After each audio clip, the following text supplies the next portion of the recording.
I will now recognize myself for 5 minutes. Thank you, Madam Ambassador. Great to see you.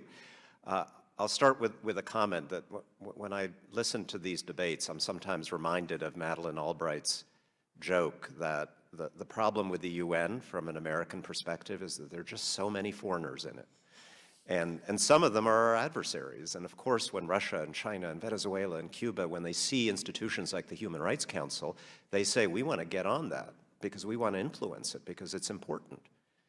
They see the UN as an arena for competition with us, and they play to win.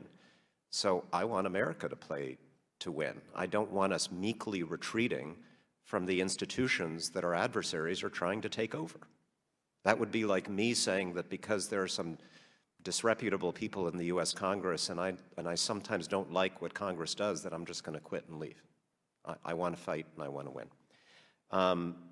I want to ask you a question about the Secretary General,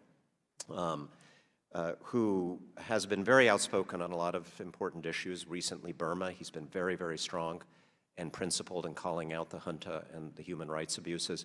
That's good, but it's also easy. Burma's a weak and small country. He has not been quite as outspoken when it comes to China's abuses in Xinjiang. And I get it.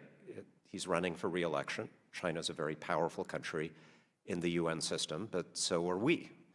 And so I wanted to ask you, what are we asking the Secretary General to do to step up on what I think we would all acknowledge is probably the emblematic human rights challenge of the day? Thank you for that question. And I engage with the Secretary General probably close to every other day when I'm in New York, either by phone or in meetings, to make sure that he understands without any doubt what our priorities are and what our agenda is. And I'm sure the Chinese and the Russians and all are doing the same thing with him. We've had this discussion with him, and I know that he is aware that some of the non-governmental organizations have raised the issue with him. He's been very, very clear in his discussions with me that he does raise these issues with the Chinese on a regular basis, and that sometimes he feels to be more effective, he has to do quiet diplomacy, and there are other times when he has to do more public diplomacy. Of course, we also have that position on certain things, but on this one, we'd like to see him be more public. Well, thank you. I know he's been asking the Chinese government for months now to allow UN investigative mechanisms into Xinjiang. They have, of course, continued to say no. But it's true that he could simply empower or ask Madame Bachelet to conduct, in effect, a remote investigation of the allegations of genocide. Is that not the case? I know that there is some remote work being done, but I don't know where they are in terms of doing a report. I would hope that, I think we should be urging him to ask for that. I think it's obvious why he's being a little more cautious in this case. Wanted to ask you about Libya as well. There's an opportunity with elections coming up to turn a page in that country. One of the obstacles has been the continuing presence of Russian-backed mercenaries, the Wagner Group. We've talked about them in a different context today on behalf of the Haftar forces, likely funded by our friends in the United Arab Emirates.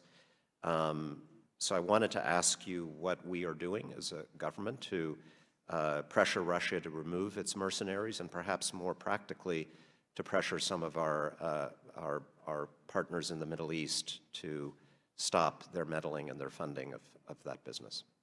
You can be assured that we have engaged with our partners on that region, on that issue, and we have engaged with the Russians on that issue. We addressed Libya in the Security Council and expressed our concerns about foreign troops being present in the country, and that under the Security Council resolution they need to leave. I met with the Turkish government when I was in Turkey, and that issue was also discussed, and they've made clear to the Russians that they are prepared to remove the troops that are connected with them if the Russians also do the same thing. Okay, good, thank you. And I'll just finally close by saying I very strongly agree with Representative Levin's comments about the vaccines. 500 million is great, but I think that number's missing a zero, because we are 25% of the world's economy, and producing 5% of the vaccines it's a start. It's a and start. I take that as a suggestion that we will do much more. Thank you so much.